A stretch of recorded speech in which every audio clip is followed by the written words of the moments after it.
Welcome to Daily Plunge. We're in the book of 2 Samuel, chapter 3, verses 1 through 21. Now, one of the things this passage tells us about is the polygamy of David, that he has multiple wives. Many of these are for political reasons. This is not an endorsement from the scriptures. It's simply a statement of affairs, okay? And then it goes on. The rest of the chapter is about this 7 years long civil war between the house of Saul, really the northern kingdoms, and the southern kingdom, and David. And David's house becomes stronger because there's a lack of leadership in Saul's house. Now, Abner is the head of the house. He was Saul's uncle, and he has lifted up Ishbosheth as king. But this 40-year-old guy really had no ambition prior and is a figurehead. And Abner takes one of Saul's concubines, but she would have belonged to Ishbosheth as he's king. And Ishbosheth is a bit put out and confronts Saul.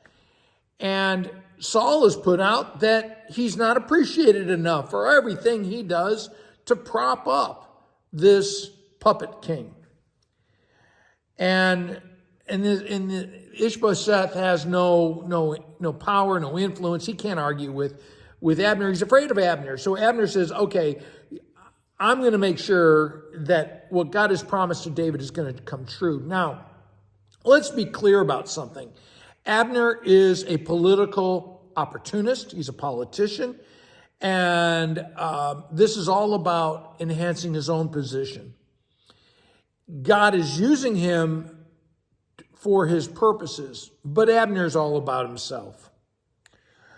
And so David is walking in God's will, and God uses Abner to bring this about.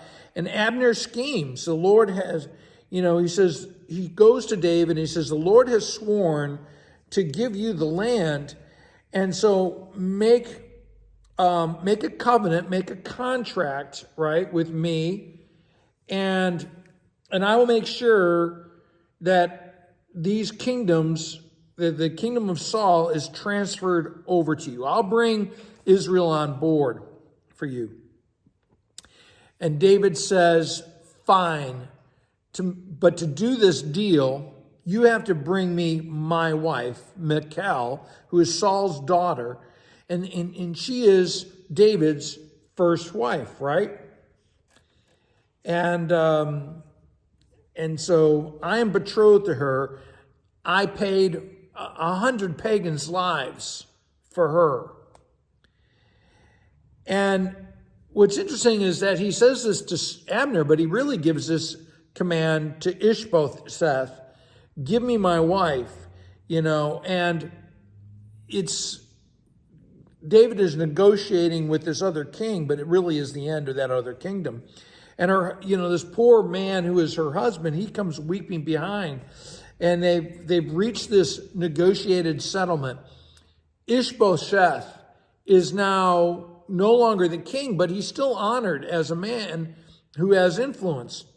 And Abner, again, has gathered Israel together to make a treaty. But it's not all honorable, right? It's the way the sausage is made.